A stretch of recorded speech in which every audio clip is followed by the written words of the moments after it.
nós estamos hoje começando esse trimestre na nossa igreja dedicado à prática da oração. Nosso objetivo ao longo desse trimestre é crescer nessa prática, não apenas aprender a respeito de oração. Sabe qual é a melhor maneira de aprender a orar? Orando, né? Orando. Então, nosso desejo é que você pratique mesmo isso. Todas essas práticas são exercícios espirituais por meio dos quais o Espírito Santo tem acesso e liberdade para continuar agindo, moldando as nossas vidas, transformando os nossos corações, nos aproximando mais de Cristo. Então, depois de um trimestre dedicado à prática do serviço, julho, agosto, setembro, a gente vai de outubro até dezembro com a disciplina da oração. E a gente vai organizar esses 3 meses da seguinte maneira: o nosso tema específico agora do mês de outubro é pedir, o tema de novembro é ouvir e o tema de dezembro é permanecer. Pedir, ouvir, permanecer. E nessa progressão, queridos, a gente vai explorar dimensões diferentes de uma mesma prática. A oração não é apenas feita de pedidos, embora o nível mais fundamental da oração seja esse, o da petição, o da intercessão, vai ser o nosso foco nesse primeiro mês. Mas a oração é uma conversa, é um diálogo em que a gente também ouve a voz de Deus, em que a gente aprende a discernir a voz de Deus e a receber dele consolo e direção e paz e esperança e correção. Tudo isso se dá também no âmbito, não somente, mas também no âmbito da oração. E oração tem um alvo também, que é o alvo de nos aproximar de Deus numa união com Ele. Essa linguagem de permanecer remete a isso, uma relação de amor, em que às vezes eu não estou falando, eu não estou necessariamente ouvindo a voz de Deus de forma clara, mas eu estou com Ele, eu permaneço nele, eu desenvolvo intimidade e comunhão até no silêncio, muitas vezes. Às vezes a gente ora sem palavras, às vezes Deus fala com a gente também de maneiras diferentes, não necessariamente só com instruções objetivas sobre o que devemos fazer, o que não devemos fazer, dizendo sim ou não a um pedido específico que a gente faz. Deus quer dar de si a nós, amém? Você crê nisso? E 3 pessoas creem nisso. Eu vou perguntar de novo, você crê nisso? Que Deus deseja dar mais de quem Ele é para nós, amém? Glória a Deus, glória a Deus. Então a gente vai caminhar, a gente vai explorar todas essas dimensões da oração ao longo desse trimestre. E eu preciso ter minha vida de oração transformada. Você também? Eu preciso crescer na minha vida de oração. Eu quero crescer na minha vida de oração ao longo desse trimestre. Então te convido a abrir seu coração, a abrir sua mente, a abrir sua vida para aquilo que Deus quer fazer em nós ao longo desses próximos meses. A oração, queridos, é a respiração da vida espiritual. Assim como na nossa vida biológica nós não sobrevivemos sem respirar, não há como viver a vida espiritual de forma efetiva, saudável, sem orar. É curioso que em todas as religiões existe algum tipo de prática de conversa, ou pelo menos algum tipo de ritual na tentativa de acessar o divino, de acessar o transcendente. Mas o cristianismo é diferente de todas as outras também nisso, porque embora todas as religiões tenham algum tipo de rito, cujo objetivo é o acesso, o contato com o divino, com o transcendente, com a divindade, é somente no cristianismo que esse caminho é um caminho de intimidade, de proximidade, de uma relação pessoal, de uma relação de comunhão, de uma relação de liberdade, de uma relação de união com Deus. É isso que Jesus nos oferece, e esse é o mistério e a maravilha da oração. E é por isso que nós vamos começar essas reflexões falando sobre o tipo mais básico e fundamental de oração. E quando eu digo mais básico, não pense inferior, ok? Porque às vezes a gente pensa que básico é uma coisa meio assim, não tão importante, mas que você, a partir dela, avança para as coisas realmente importantes, para os níveis mais avançados, né? A oração de petição, essa oração de pedir a Deus, é uma oração que a gente vai fazer por toda a vida. E é uma oração que Deus deseja que a gente faça, como a gente vai aprender já já. É básico porque é fundamento. O mais a gente constrói em cima disso. Todos nós, ao nos aproximarmos de Deus, de alguma maneira, nos aproximamos de Deus a partir de um reconhecimento de necessidade. E é por isso que a palavra de Deus nos encoraja múltiplas vezes a pedir. Deus nos pede para pedir. A palavra dele nos orienta a pedir. Vou dar um exemplo, depois a gente vai explorar outros textos, mas só nessa introdução, Efésios capítulo 6, verso 18. O apóstolo Paulo escreve: orem no Espírito em todas as ocasiões, com toda oração e súplica. Veja, quando é que nós devemos orar? Sempre. Ele diz isso, em outra passagem diz: orem sempre, orem sem cessar. Nós devemos orar em todas as ocasiões. É para a gente orar só quando a situação for muito grave? Não, também oramos diante de situações graves e problemas complexos que a gente não sabe como resolver e não tem como resolver. Mas a gente também deve orar no dia a dia, no cotidiano, nas situações simples, comuns, ordinárias da nossa vida. É para orar sempre. Nós somos chamados a orar em todas as ocasiões. E orar como? Com toda oração e súplica. O que é súplica senão pedido? Suplicar é pedir, suplicar é necessitar de algo e então recorrer a alguém que nós acreditamos que pode nos dar aquilo de que nós precisamos. A súplica é um pedido intenso, é um pedido de quem precisa. E Paulo nos orienta aqui, só nesse verso, a fazer isso sempre, a nos aproximarmos do Senhor em oração com súplica, com pedidos.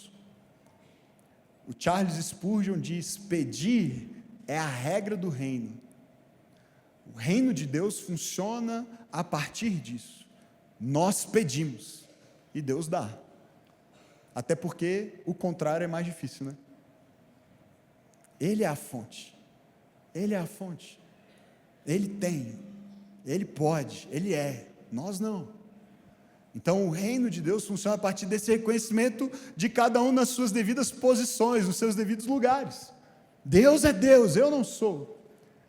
E como participante do reino, cujo rei é Ele mesmo, é o próprio Deus, eu entendo que peço quando preciso e Ele então me dá aquilo que eu preciso.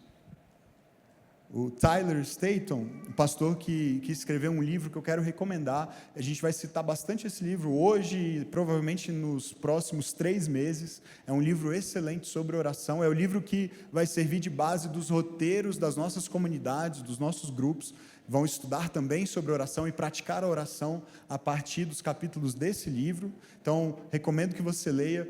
Ele estava esgotado, mas a gente já pediu mais para a nossa lojinha, então quem sabe você se organiza aí, no próximo domingo você passa na lojinha ali na saída da igreja e pode adquirir para fazer a leitura, tá bom? Mas esse livro é extraordinário, e olha o que ele diz a respeito disso: a oração na sua forma mais simples e direta é pedir ajuda a Deus. A forma mais simples de oração é pedir ajuda a Deus. E às vezes é literalmente isso, é tudo que nós temos para dizer: Deus, socorro, né? Quantas orações são feitas diariamente no mundo inteiro, simples assim: Deus, socorro. Foi a oração do cego em Jericó: Deus, tem misericórdia. Jesus, filho de Davi, tem misericórdia de mim. Essa foi a oração dele: tem misericórdia, socorro, me ajuda. Essa é a oração mais básica: Deus, eu preciso. Deus, eu não tenho. Deus, eu não posso, me ajuda. É curioso, querido, você já reparou nisso, que até o ateu de vez em quando ora? Uma situação específica em que todo ateu ora, e se você é ateu e você está aqui, você provavelmente concorda comigo, se você está nos assistindo: quando tem turbulência no avião. Não sobra um ateu quando tem turbulência no avião. Turbulência pesada, forte, não fica ninguém ateu, porque até o ateu solta um misericórdia, né? Socorro, Jesus, sangue de Jesus. Ele repete coisas que ele já ouviu ao longo da vida, assim, ele talvez não saiba muito bem o que significa, mas ele usa, porque vai que funciona, né? Então, na dúvida, não sei se eu creio em Deus, não sei se é real, mas na dúvida, se o avião for cair, eu oro, né? Mal não faz, né? Mal não faz. Parece que há uma necessidade, quase que a oração é, de certa maneira, inevitável, queridos, na vida humana. É inevitável orar. É inevitável pedir socorro quando a gente se vê diante de situações que parecem sem solução, parecem impossíveis para nós. Então, ao longo desse mês, vamos conversar sobre isso, sobre pedir. A gente vai fazer um movimento, uma espécie de ampliação e reverberação desses pedidos. A gente vai começar hoje conversando sobre pedir por si mesmo, por si, pelas suas necessidades. No domingo que vem vamos falar sobre pedir pelos seus. Então, pedir pela sua família, pedir pelos seus amigos, pedir pela sua igreja, pedir pelas suas coisas, pelas coisas que te cercam, pelos relacionamentos que têm a ver com você. Já não é mais pedir só por si, mas é uma ampliação disso. Depois nós vamos orar, vamos conversar sobre pedir pelos outros, por aqueles que não têm uma relação direta conosco, mas que Deus também nos chama a interceder por eles. Vamos orar pela cidade, pelo país, vamos orar pelas pessoas ainda que não conhecem Jesus, mas que estão à nossa volta, pelas realidades de injustiça na nossa cidade, no nosso mundo. E por fim, para terminar esse primeiro mês sobre oração, no último domingo, vamos orar pelos povos não alcançados, orar pelo mundo, orar por missões, orar pela igreja perseguida ao redor do mundo, orar por essas realidades e perceber o impacto e o poder que a oração tem de transformar realidades a partir de toda essa lógica aí de ampliação, de reverberação das nossas orações. Estamos juntos? Parece um bom plano para esse mês? Amém? Você estará aqui até o fim de outubro com a gente? Glória a Deus, se Deus quiser, né? Amém. Essa é a nossa oração. Talvez você se pergunte assim, pastor, mas será que eu devo mesmo pedir coisas a Deus? Essa é uma pergunta que eu já ouvi bastante. Será que eu posso pedir? Será que eu devo pedir? Será que pedir não é um certo abuso? Será que é legítimo eu me aproximar de Deus como alguém que pede coisas para Ele? É comum ouvir pessoas dizerem, eu não peço nada a Deus. Eu não peço porque eu não mereço.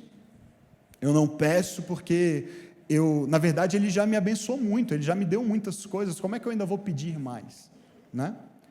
Eu já ouvi pessoas também dizerem assim, Deus tem coisas mais importantes para fazer, do que atender às minhas orações, aos meus pedidos. Será que Deus não está ocupado com as guerras, e com as crises globais e internacionais? Será que Deus não tem já na agenda dele muitos outros compromissos e demandas, e aí eu ainda vou pedir mais coisas para Ele, coisas que talvez sejam pequenas e que dizem respeito somente a mim?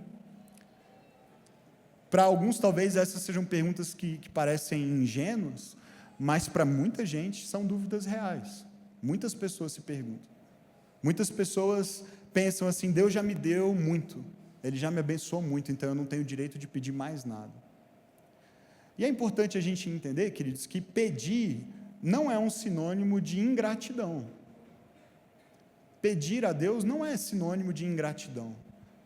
Pedir não significa que você não é necessariamente grato pelo que Deus já te deu, pelo que Ele já fez no passado, ok? Na verdade, as duas coisas deveriam sempre andar juntas. Petição e gratidão deveriam sempre andar juntas. Veja, a Bíblia nos encoraja muitas e muitas vezes a levar ao Senhor as nossas ansiedades e as nossas preocupações, ao mesmo tempo que oferecemos a Ele uma palavrinha, uma expressão que aparece bastante também na Bíblia, nossas ações de graças, nossas manifestações de gratidão, nosso louvor em reconhecimento àquilo que Ele já fez. Um exemplo é Filipenses 4:6, olha só, não andem ansiosos por coisa alguma, mas em tudo pela oração e súplicas e com ações de graças apresentem seus pedidos a Deus. Não é curioso isso? Ele diz que a gente, ao invés de andar ansiosos, deveria fazer outra coisa. E qual que é, digamos, o antídoto para essa ansiedade, que muitas vezes domina o nosso coração? Se a gente puder manter o texto, acho que é a Vitória que está lá. Obrigado, Vitória. Olha só, em contraste com essa ansiedade que muitas vezes ocupa o nosso coração e domina o nosso coração, o que a gente deveria fazer? Levar tudo ao Senhor, nossa oração com súplica e também com ações de graças. Veja, eu peço ao mesmo tempo que eu sou grato. Não é uma coisa ou outra. Pedir não é sinônimo de ingratidão. Às vezes, pode ser. Às vezes pode ser. É possível ter um coração que não é grato ao Senhor e que está o tempo todo insatisfeito, descontente, pedindo coisas com motivações erradas. Mas numa vida cristã comum e até saudável, nós pedimos e agradecemos. Nós nos apresentamos com gratidão pelo que Ele já fez, por quem Ele é, mas reconhecendo que ainda temos faltas, carências, necessidades, percebe? Então nós podemos pedir e agradecer ao mesmo tempo. E por que nós podemos fazer isso? Porque temos um Deus que é bom e que nos ama e que cuida de nós. 1 Pedro 5,7. De novo a palavrinha ansiedade vai aparecer aqui. Parece que isso já era uma questão, né, no século I. E como é uma questão nos nossos dias, não é mesmo? Como nós andamos ansiosos.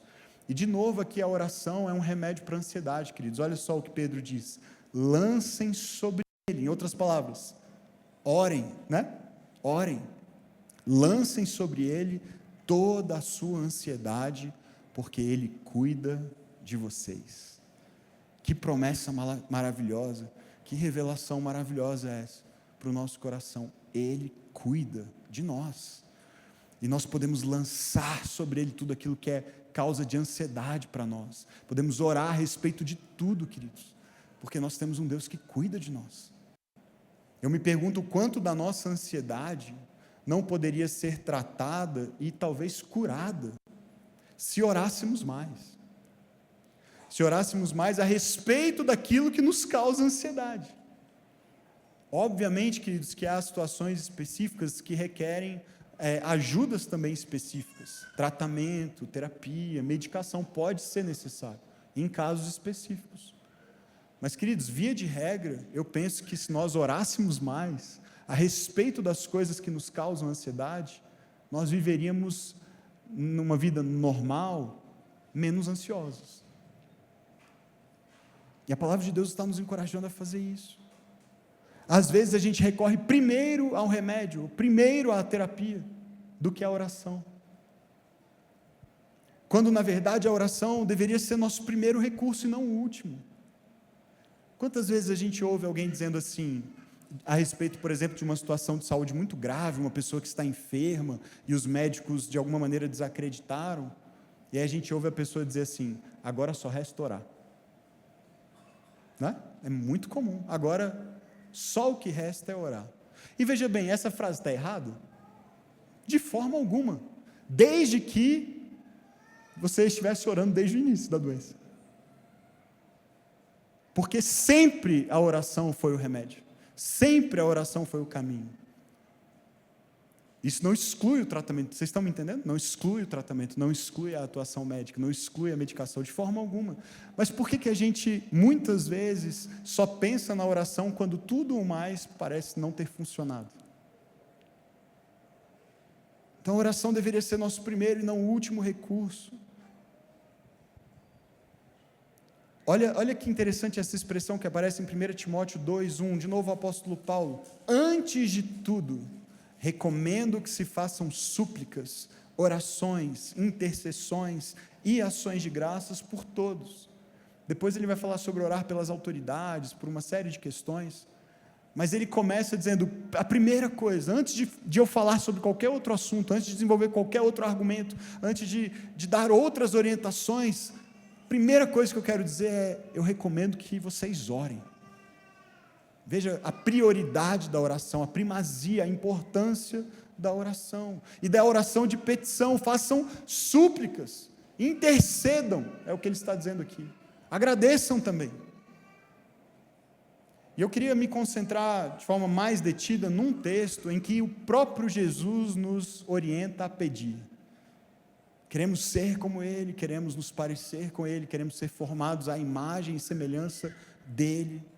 E esse Jesus que é o nosso mestre, que é o nosso alvo, que é o nosso Salvador e Senhor, Ele nos orienta a pedir, e pedir com insistência. E há vários textos em que Ele fala isso, há várias parábolas que trazem essa lição, mas eu escolhi um texto em particular, lá no Sermão do Monte, em que Jesus fala a respeito dessa oração de pedir a Deus. Mateus, no capítulo 7, versos 7 a 11, se você estiver com a sua Bíblia e quiser acompanhar a leitura, abra aí Mateus, capítulo 7, de 7 a 11.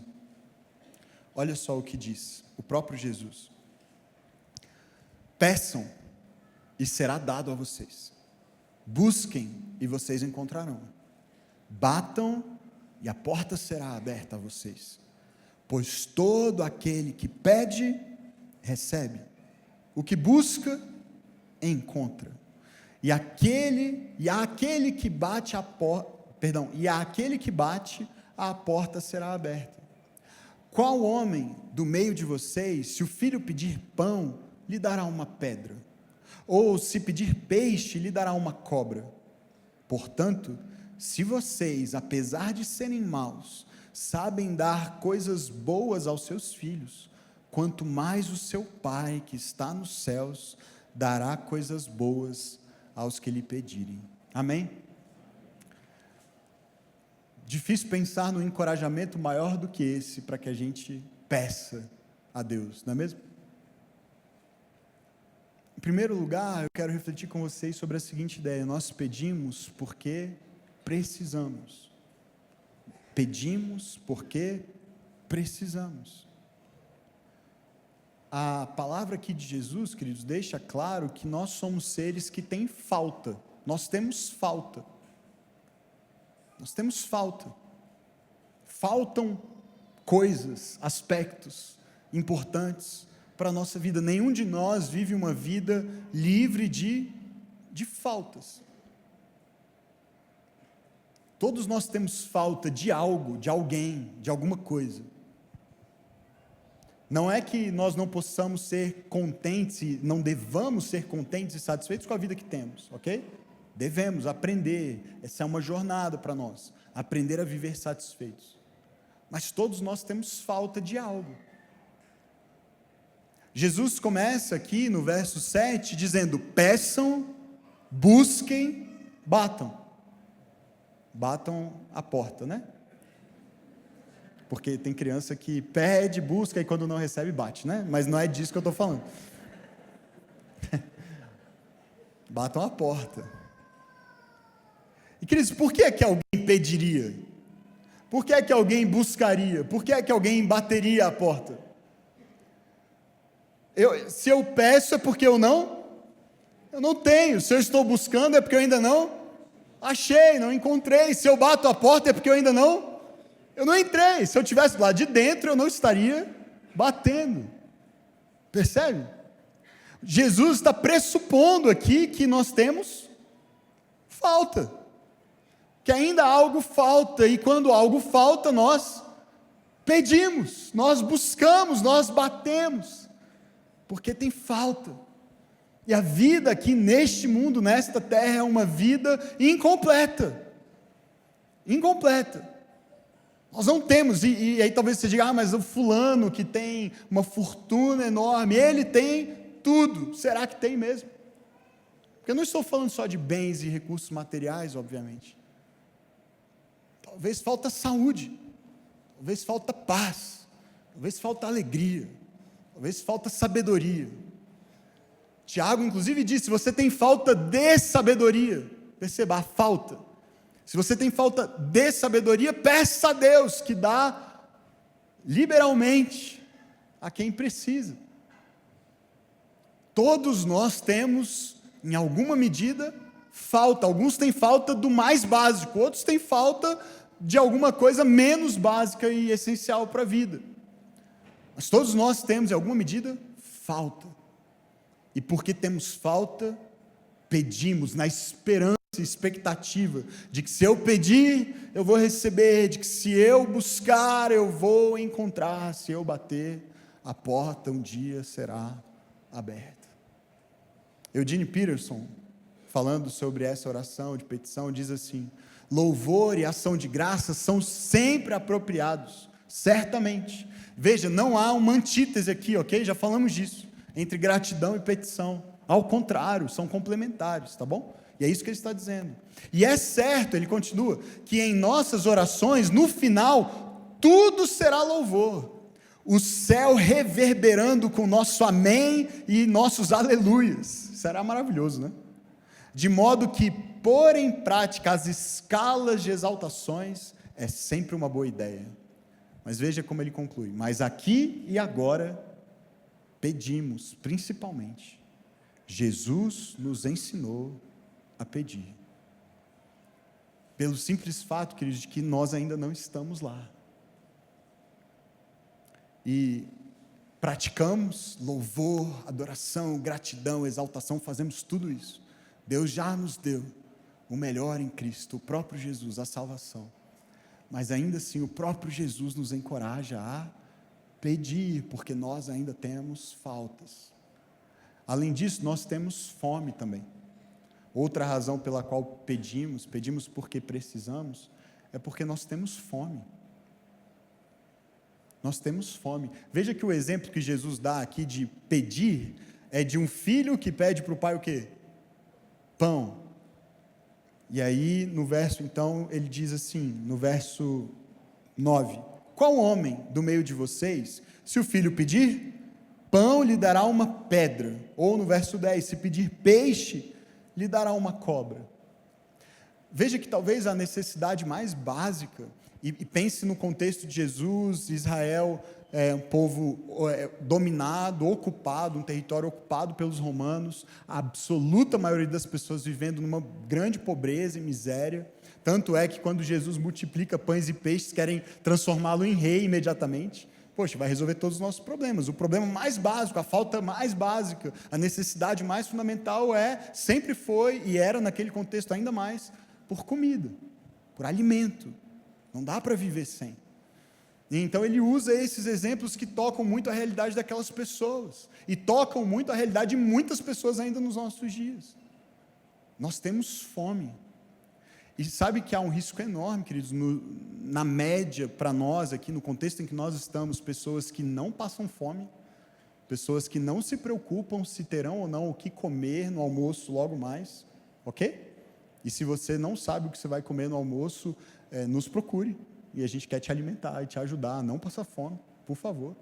Oramos agora há pouco, até que não haja nenhum necessitado entre nós, queremos crescer em generosidade. Se você passa algum tipo de necessidade, nos procure, nós queremos te servir. Mas, queridos, vamos falar aqui de forma bem transparente, né? Não é a realidade da absoluta maioria de nós, ok? E talvez alguns nunca tenham passado por isso, talvez em algum momento passaram, talvez seus pais ou avós, mas você, pouco provável, que tenha passado fome de verdade, em algum momento da vida. Há um risco enorme quando a nossa geladeira está cheia, quando a gente tem cartão de crédito, quando a gente usa iFood, olha o nível de privilégio. Escolher o que comer e isso ser entregue na sua porta de casa. E quando demora mais de 20 minutos, a gente fica chateado e avalia mal. Esse é o nível de privilégio que muitos de nós vivemos, ok? Há um risco enorme da gente não se identificar com isso daqui. Da gente não se identificar mais do que com isso aqui, com a oração mais conhecida e o modelo de oração que Jesus nos ensinou, quando Ele diz que nós deveríamos orar, dá-nos hoje o pão de cada dia. E cairmos numa mentira e numa ilusão, num auto-engano de que foi o nosso braço, foi o nosso trabalho, foi o concurso em que eu passei, porque eu estudei, porque é meritocracia, eu cheguei lá. Foi o negócio, a empresa que eu construí, que me garantiu o pão de hoje, e o de amanhã, e o do mês que vem. E eu, na verdade, poderia fazer igual aquele homem da parábola, construir celeiros bem grandes e armazenar, e dizer para minha alma, coma, beba, alegre-se, você tem o bastante. A gente está mais perto, queridos, desse risco, do que do outro, de não ter o que comer. E aí pedir pão é uma prática que nós precisamos intencionalmente cultivar. Senhor, me dá o pão de hoje, porque sem Ti, e a Tua provisão, e a Tua resposta a essa oração, eu não terei. É muito difícil a gente chegar nesse nível de compreensão da nossa dependência de Deus, quando a gente está acostumado a um certo nível de privilégio e de conforto. Nós temos fome, e quem nos alimenta é o Senhor. Quem nos dá o pão de cada dia é Deus, queridos. E a gente foi ensinado a pedir por Ele, não a presumir por Ele, não a presumir que vai ter, não a presumir que o salário vai cair, não a presumir que a geladeira vai estar cheia, não a presumir que vai ter o iFood para eu clicar e comprar. Nós carecemos de pão, de peixe, como uma criança que pede, mesmo para um pai que é mau, esperando que ele não dê uma pedra, mas dê pão, que ele talvez abra mão de comer para o filho ter pão, que ele trabalhe 2, 3 empregos para o filho ter pão. A criança ainda assim pede para o pai por pão, e tem a esperança de que o pai vai dar o quê? Pão para ela, vai dar peixe para ela, não uma cobra. Ainda que seja um pai mau, ainda que seja um pai imperfeito, nós somos instruídos por Jesus: peça, peça, porque você tem fome. Eu sei que você tem fome, o seu pai sabe que você tem fome, então peça por pão, peça todo dia por pão. Mais uma vez o pastor Tyler, olha o que ele diz: Jesus nos ensina a incluir a súplica dá-nos na nossa oração. Dá-nos, ele está se referindo aqui à oração do Pai Nosso: dá-nos hoje o nosso pão de cada dia. A cada dia, conforme pedimos, preste atenção nisso, queridos, ele nos livra do nosso vício pela independência, da nossa insistência em viver sob a ilusão de que podemos nos alimentar sozinhos daquilo que desejamos mais profundamente. E aí a conversa obviamente não é só sobre o pão físico, ok? Mas sobre as fomes e os apetites da nossa alma também.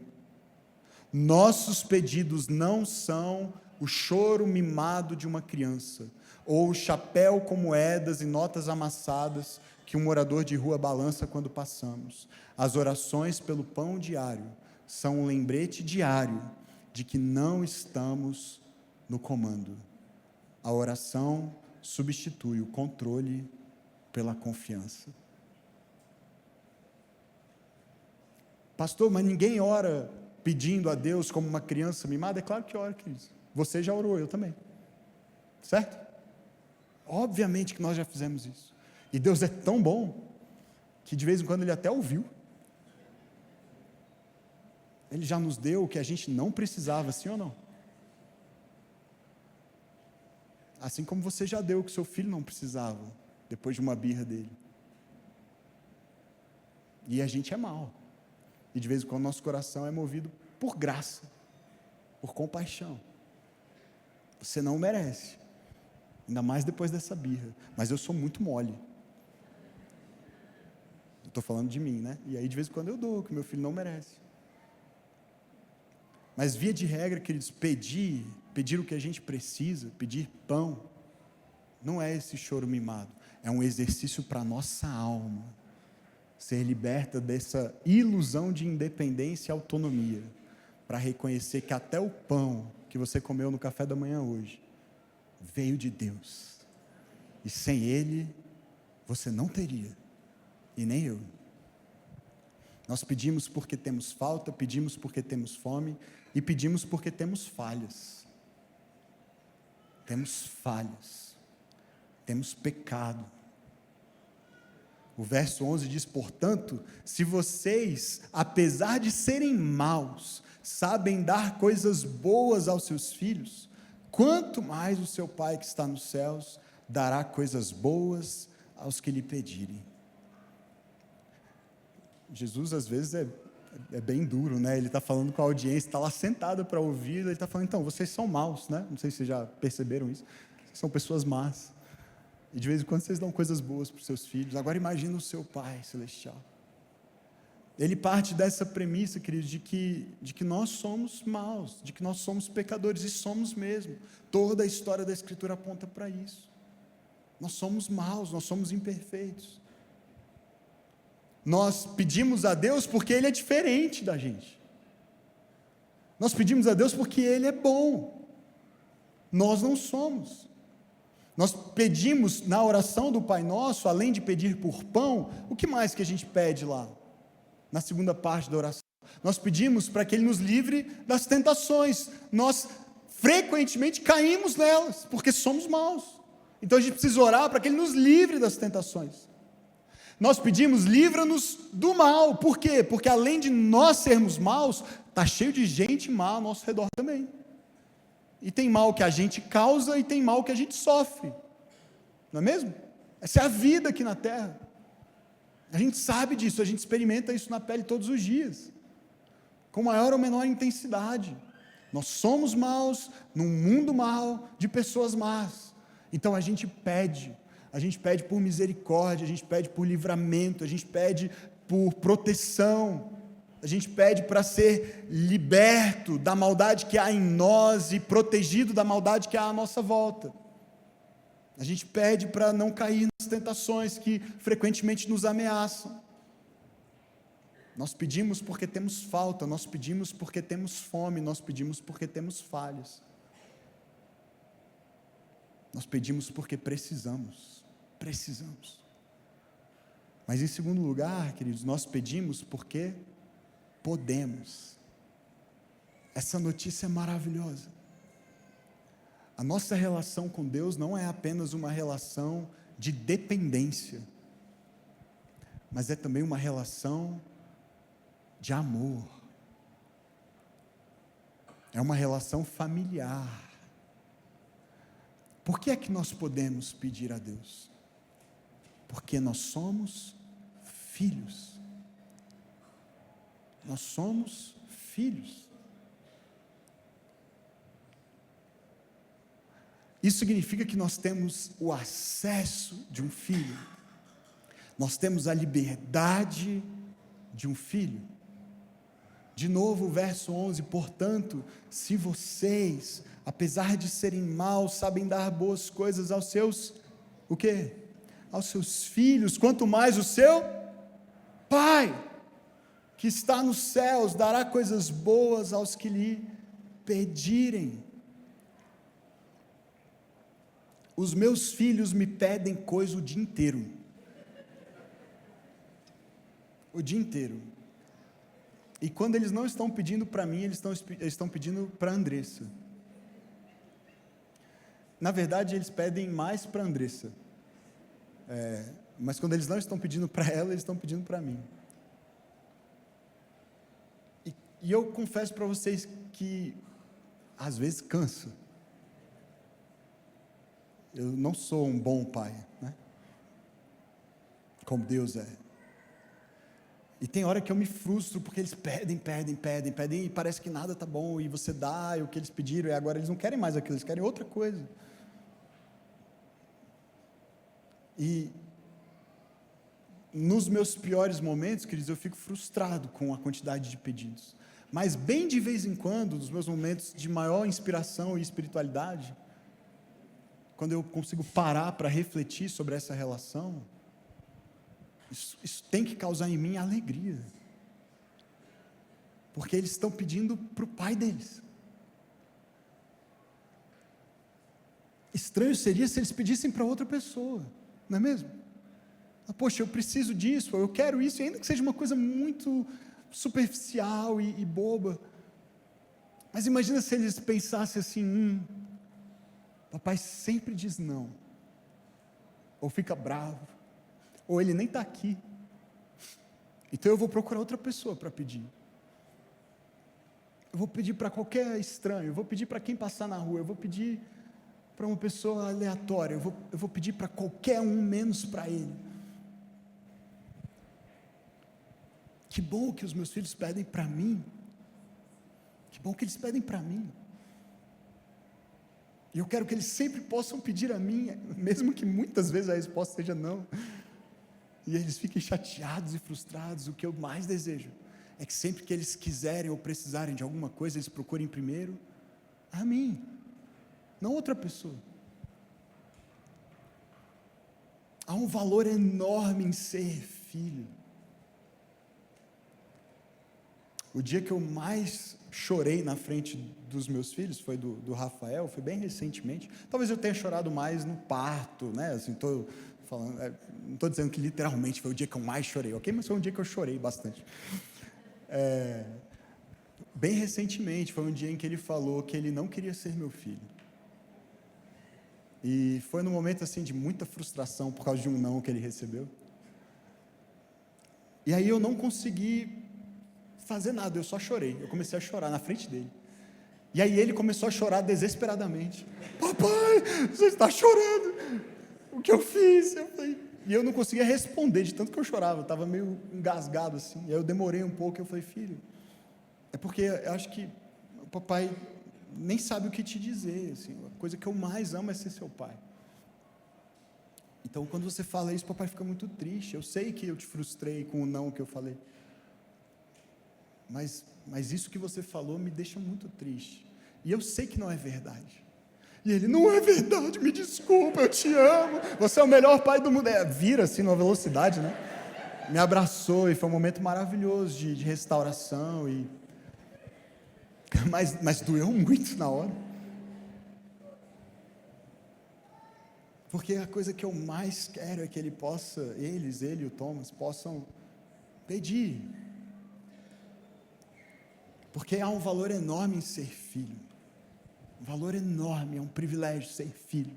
E querido, sabe o que foi necessário para que eu e você pudéssemos ser filhos de Deus, filhos desse Pai Celestial? A vida do Filho dele. João capítulo 1, verso 12, contudo, aos que o receberam, aos que creem em seu nome, deu-lhes a autoridade, em algumas versões, o poder, ou o direito, de se tornarem o quê?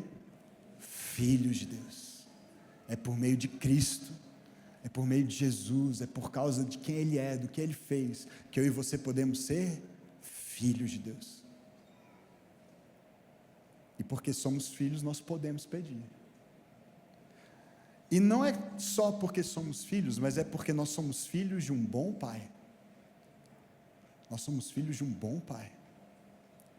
Porque Jesus fala de pais que são maus, e existem alguns que são muito, muito maus, e que abandonam filhos, e que maltratam filhos, e espancam filhos, e humilham filhos. Há muitos e muitos filhos que não têm relação com seus pais terrenos, e isso é uma tragédia, é muito triste, quando alguém não tem a oportunidade de ter uma boa relação com seu pai, mas é extremamente comum, infelizmente, no nosso mundo. Mas o nosso Pai Celestial não é assim. E talvez até a sua própria relação com Deus, e reconhecê-lo como Pai, chamá-lo de Pai seja difícil, porque a sua relação com o seu Pai terreno não é boa, ou não foi boa. Mas eu quero te dizer e te lembrar nessa manhã, Ele é um bom Pai. É o que o próprio Jesus disse: se vocês, sendo maus, de novo no verso 11, sabem dar boas coisas aos seus filhos, quanto mais o seu Pai que está nos céus.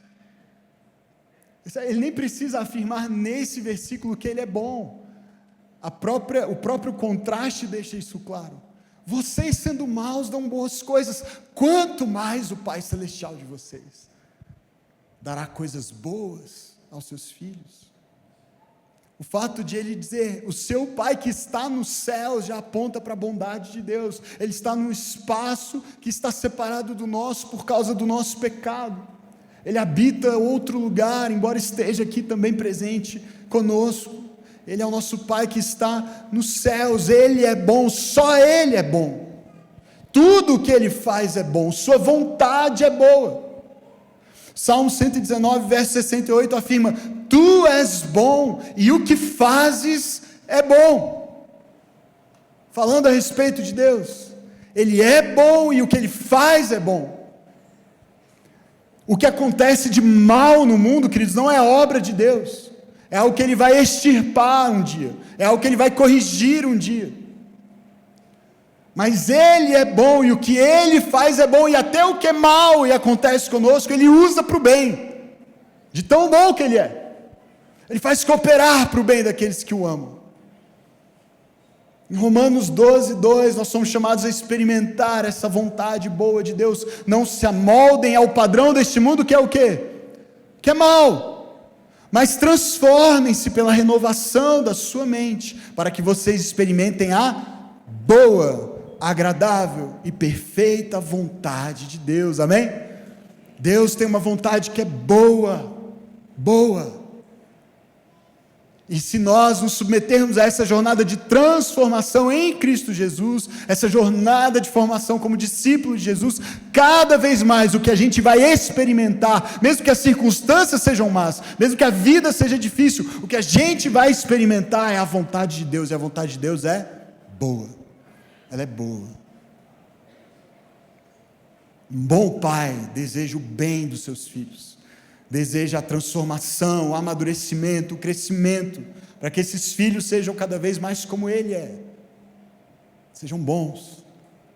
Nós somos filhos e somos filhos de um bom Pai, e somos filhos de um bom Pai que dá coisas boas aos seus filhos, amém?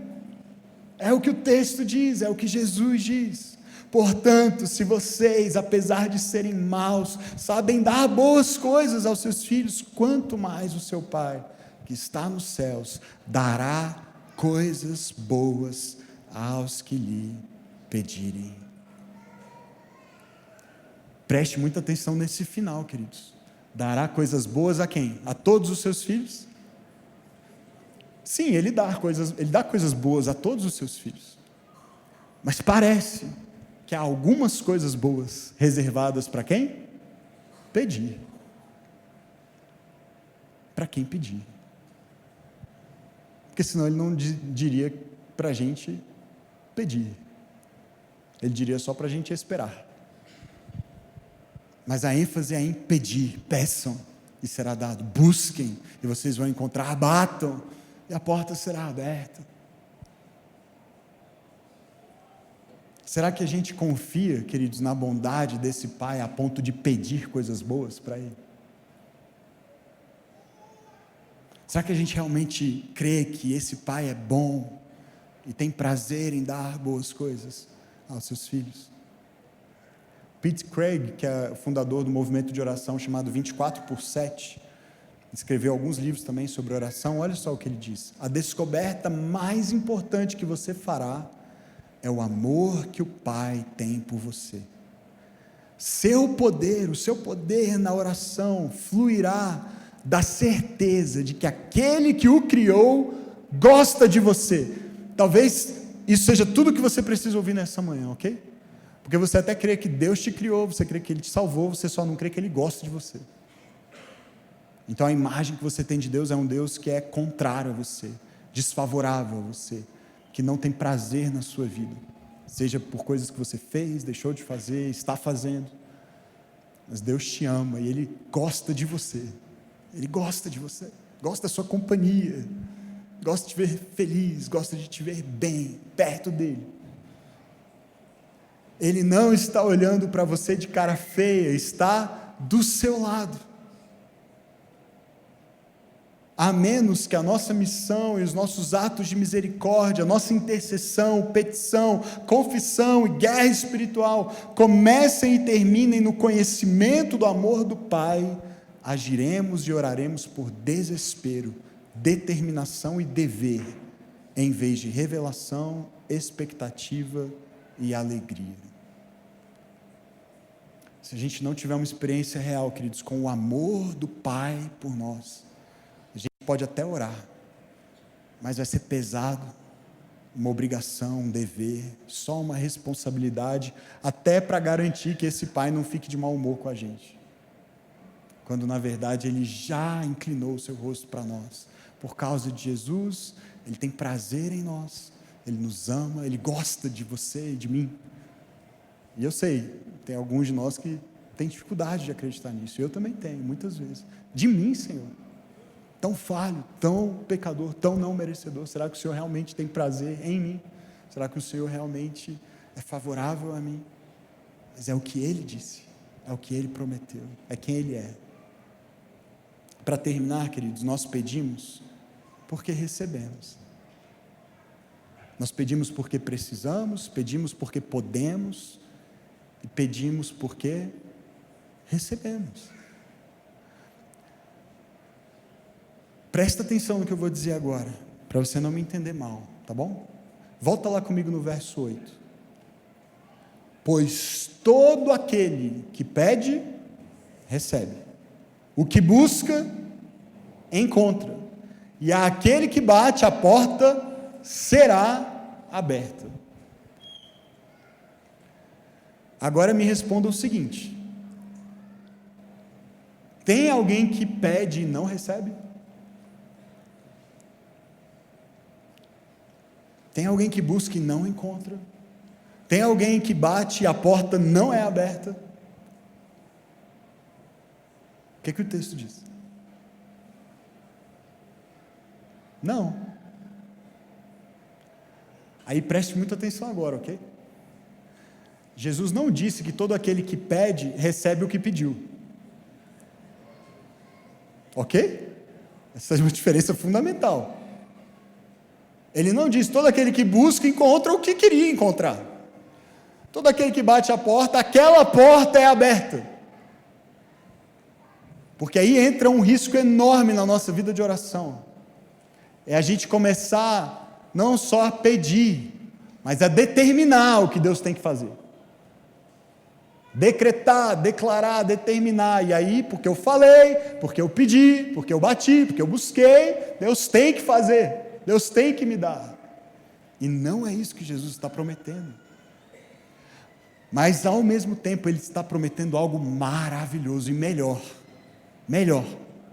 Ele está prometendo que há uma garantia da parte de Deus, de que por causa de Jesus, a nossa oração sempre é ouvida, sempre é ouvida.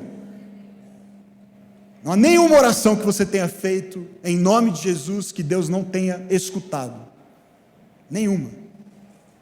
Talvez você nem lembra que orou, talvez tenha orações que você fez na sua infância, na sua adolescência, e você nem lembra mais que orou e pediu aquilo. Deus não esqueceu, Deus não esqueceu. Todo aquele que pede, recebe.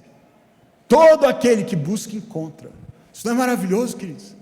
Só um bom pai pode prometer isso e garantir isso, e um Deus que é todo poderoso e todo amor pode prometer algo assim e cumprir. Eu falho se eu prometo isso para o meu filho. Tem hora que ele pede e eu não estou escutando, minha cabeça está em outro lugar. Deus não. Com Deus não. Toda vez que você orou, Ele ouviu. Nenhuma oração fica sem resposta, mesmo que você ore sem palavras, mesmo que você nem saiba o que dizer ou não tenha força para dizer. Orações que foram lágrimas, foram escutadas e compreendidas. Isso é maravilhoso. Suas lágrimas, Deus entende. Ele entende, Ele não só entende, Ele prometeu guardar, registrar. Olha o que o salmista diz, Salmo 56, verso 8, registra tu mesmo o meu lamento, recolhe as minhas lágrimas no teu odre, acaso não estão elas anotadas no teu livro? Queridos, tem um livro, tem um odre onde ele recolhe as suas lágrimas. Pastor, eu nem consigo orar, eu só choro. Isso é orar, e é uma oração que Deus escuta. São lágrimas que Ele recolhe, Ele anotou aquele dia, está registrado lá. Ele sabe por que você chorou, mesmo que você não soubesse. E Ele não vai deixar nada disso sem resposta. Nada disso sem resposta. Como eu já disse, isso não significa que nós sempre receberemos o que pedimos, ou do jeito que pedimos, ou no tempo que pedimos. Eu e você sabemos disso. Nós sabemos disso. Já houve orações não atendidas. Algumas que a gente queria muito que tivessem sido. Muito.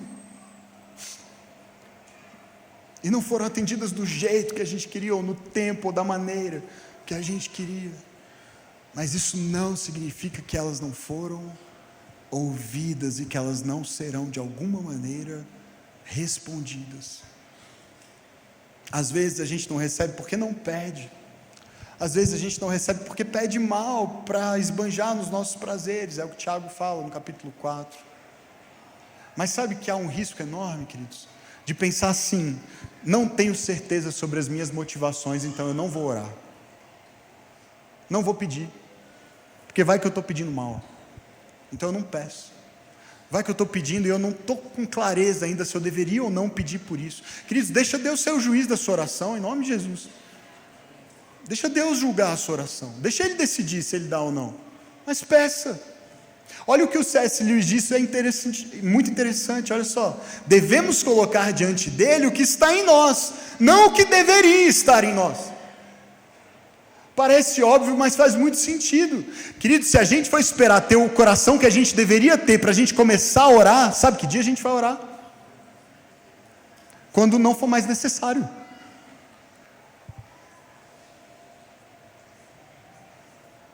A gente coloca diante de Deus o que está em nós. Pastor, mas o que está em mim é muito confuso. Ainda mais necessário orar sobre isso. Senhor, eu não sei direito explicar. Ele sabe. Ele entende. Eu não sei como descrever exatamente o que eu estou sentindo, o que eu preciso, o que eu quero. Diga isso para Ele, que você não sabe descrever o que você sente, ou precisa, ou quer. Diga exatamente isso para Ele. Coloque isso diante dEle, com ou sem palavras. O Espírito intercede por nós. O Espírito intercede por nós. Nós não precisamos filtrar tanto assim as nossas orações. Deixa Deus moldar os nossos corações nessa relação. Porque se a gente nem leva para Ele o que está dentro de nós, a gente está vivendo o quê? Isso é uma hipocrisia. E sabe como é que você vai purificar as intenções e motivações? Orando mal. Orando mal. Pedindo por motivos errados e ouvindo de Deus, não. E aí tendo de lidar com a frustração do não. É assim que a gente cresce, queridos. É assim que a gente muda. Mas às vezes também a gente tem receio de orar, porque a gente fica com medo de possivelmente Deus dizer não. Então, para evitar a frustração, eu nem peço. Está vendo como a gente se coloca no lugar indevido nessa relação? A gente já presume assim, bom, se eu pedir isso, Deus vai dizer não, então se Ele disser não, eu vou ficar chateado, então eu nem peço. Mas aí você fica chateado também, do jeito que você está agora. Você nem deu a chance para Deus dizer se aquilo era bom ou não, se Ele queria te dar ou não. Parece superficial, ok. 90% dos brinquedos que o meu filho tem são superficiais. Okay? Ele poderia viver tranquilamente com 10%. Muitas vezes eu dei. E eu sou mau, e talvez eu nem devia ter dado. Mas eu decido, quando Ele pede, eu decido, e a Andressa decidimos. Podemos dar. Por que não dar? Não podemos dar, não vamos dar. E Ele lida com a frustração. E é assim que Ele cresce. E é assim que eu também cresço como pai. Nessa relação com Deus, a gente às vezes se coloca no lugar indevido. A gente ainda perceba como é esse desejo de independência e de controle. Muitas vezes é o que organiza as nossas orações. A gente já fica presumindo se deve, se não deve, se vai, se não vai. Olha só de novo, Tyler. A oração não pode ser dominada. A oração sempre significa submissão. Orar é colocar-nos voluntariamente em uma posição desprotegida e exposta. Não há escalada, não há controle, não há domínio. Existe apenas humildade e esperança. Orar é arriscar ser ingênuo, arriscar acreditar, arriscar fazer papel de bobo. Orar é arriscar confiar em alguém que pode decepcioná-lo. Orar é aumentar nossas esperanças. E nós aprendemos a evitar isso, e então evitamos a oração. Olha que tragédia. Olha o quanto a gente perde na nossa relação com Deus, quando a gente evita criar esperança com medo de se frustrar. E orar é arriscar-se, é se colocar vulnerável diante de Deus e falar: Senhor, talvez o Senhor faça, talvez o Senhor não faça, eu estarei aqui, eu vou ficar nesse lugar, eu não tenho mais para onde ir, eu não tenho mais a quem recorrer. O Senhor é o meu Pai, se tem alguém que pode fazer, é o Senhor. E eu acho que seria muito bom se o Senhor fizesse, mas o que eu sei? O que eu sei? Então eu vou ficar aqui, eu vou me arriscar, eu vou pedir. E se o Senhor disser não, me ajuda a lidar com o não, me sustenta, me ajuda, me consola. A gente se coloca nesse lugar, Por quê? Porque quando continuamos pedindo e recebendo de Deus o que Ele tem para dar, não o que Ele não tem, não o que Ele não quer, mas o que Ele tem, o que Ele quer. Aos poucos, não de uma vez, mas aos poucos, gradativa e lentamente, a nossa vontade vai se alinhando com a dele, que é boa. E aí as nossas orações começam, pasmem, a ser mais atendidas, porque a gente começa a orar mais alinhado ao que ele tem, ao coração dele. Tem menos a ver com a gente, tem mais a ver com os outros, tem mais a ver com o reino, tem mais a ver com a glória dele. Mas ele é paciente, humilde, manso, para nos conduzir nessa maturidade. Nós pedimos porque recebemos mais dele, mais da sua presença, ainda que não recebamos exatamente o que queríamos, porque ele é confiável, porque ainda que ele não nos dê o que nós pedimos, ele nos dará de si mesmo, e é dele que nós precisamos. Thomas Keating diz assim: essa presença, falando da presença de Deus, é tão imensa, mas tão humilde, inspiradora, mas tão gentil, ilimitada, mas tão íntima, terna e pessoal. Eu sei que sou conhecido, tudo na minha vida é transparente a essa presença. Ele sabe tudo sobre mim, todas as minhas fraquezas, quebrantamento, pecaminosidade, e ainda me ama infinitamente. Essa presença é curadora, fortalecedora e refrescante. É como voltar para casa, para um lugar do qual eu nunca deveria ter saído, para uma consciência que de algum modo sempre esteve lá, mas que eu não reconhecia. Isso é orar, queridos, isso é pedir, é participar, é ter acesso a essa presença e receber dela, ainda que você não receba o que você tinha pedido, você recebe algo melhor. Eu me lembrei hoje de manhã da mulher samaritana, e Jesus chega àquele poço cansado, diz o texto lá em João 4, e ele tem sede, então ele pede àquela mulher que está tirando água do poço: me dá um pouco de água. Jesus pede por algo, e essa mulher acha estranho e começa uma conversa sobre relação de judeus e samaritanos, e Jesus diz para ela: olha, se você soubesse, se você conhecesse o dom de Deus, e quem é que está te pedindo água, você me pediria, e eu te daria água viva para beber. A mulher não recebeu a água que ela imaginou que ia receber, porque a resposta dela, depois de algumas perguntas adicionais, é assim: Senhor, então me dá logo dessa água, para que eu nunca mais tenha que vir nesse poço pegar água. Ela achou que a água viva era uma água mágica, que ela ia beber uma vez e nunca mais ia precisar ir no poço pedir água, pegar água de novo. Pelo menos é a sensação que dá naquele primeiro momento. Depois ela parece ter realmente entendido melhor quem era aquele homem com quem ela está conversando. Mas naquele momento inicial, parece que o pedido dela não é atendido, porque Jesus não dá para ela de uma água de um outro poço que ela vai beber e não vai mais precisar ir buscar água. Jesus tem algo melhor para dar, melhor do que o que ela pediu. Mas ele diz assim: se você conhecesse,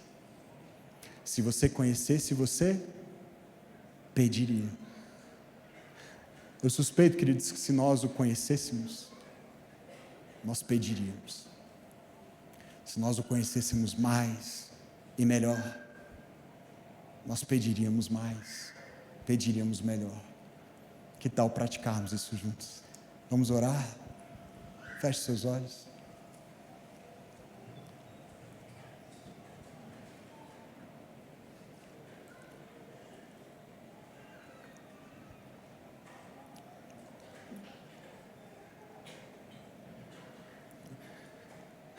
Senhor, nós estamos aqui, Pai, diante da Tua presença para pedir. É o que nós fazemos. Nós pedimos. Pedimos porque precisamos. Temos falta, temos fome, temos falhas. Somos carentes, necessitados, dependentes de Ti. Mal sabemos, Senhor, que somos pobres, cegos e nus. Às vezes temos a ilusão de sermos ricos, quando na verdade somos pobres. Temos falta, temos fome, temos falhas. Tem misericórdia, Jesus. Pedimos por socorro, pedimos por livramento, pedimos por proteção, pedimos pelo pão de hoje.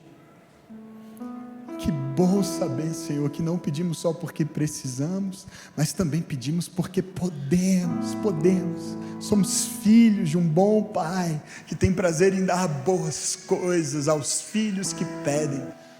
Muito obrigado, Pai. Obrigado por essa generosidade tão humilde. Senhor, não precisa da gente. O Senhor não precisa nos dar nada. O Senhor não nos deve nada. Ainda assim, o Senhor tem prazer em ouvir os nossos pedidos e responder favoravelmente a tantos deles. Obrigado, Senhor, obrigado. Como é bom poder pedir, como é bom poder se aproximar do trono de graça, por causa do novo e vivo caminho aberto por Cristo Jesus. Jamais teríamos essa liberdade, jamais teríamos esse acesso. Obrigado, Jesus, pelo teu sacrifício. Nós podemos orar, que mistério maravilhoso. Falar com Deus, tê-lo como Pai. Oh, Pai, obrigado. Obrigado por não ser um pai como eu sou para os meus filhos. Obrigado por ser um bom pai. Pai perfeito, Pai paciente, manso, gentil, amoroso. Obrigado, Pai. Obrigado, que seria de nós sem Ti. Obrigado, Pai, obrigado, somos Teus filhos. Obrigado, obrigado, Senhor. Ah, Deus, perdão por não desfrutar desse lugar de comunhão, Senhor. Por tantas vezes julgar tanto as minhas intenções e nem pedir, nem ir a Ti, nem ir à Tua presença. Perdão, Senhor. Perdão por muitas vezes isso é fruto do meu orgulho, da minha autossuficiência, da minha ilusão de controle, de saber já o que eu preciso, o que eu não preciso, o que eu posso, o que eu não posso. O Senhor é quem é o dono da minha vida, o dono dessa igreja, o dono das nossas vidas, das nossas famílias. Nós queremos receber o que o Senhor tem, nem mais nem menos. Mas nos ensina a pedir, Senhor, nos ensina a nos colocar nesse lugar de dependência e confiança. Muito obrigado, porque nós sempre recebemos. Todo aquele que pede recebe, todo aquele que busca encontra. Todo aquele que bate tem a porta aberta. Ensina-nos a confiar e desfrutar dessa certeza, em nome de Jesus. Ensina, Pai, essa igreja a orar. Me ensina a orar. Como os teus discípulos pediram e o Senhor os ensinou, nós hoje estamos aqui, nessa mesma posição de aprendizes. Ensina-nos a orar, Jesus. Ao longo desses próximos 3 meses, ensina a nossa igreja a orar. Queremos aprender. Obrigado, obrigado.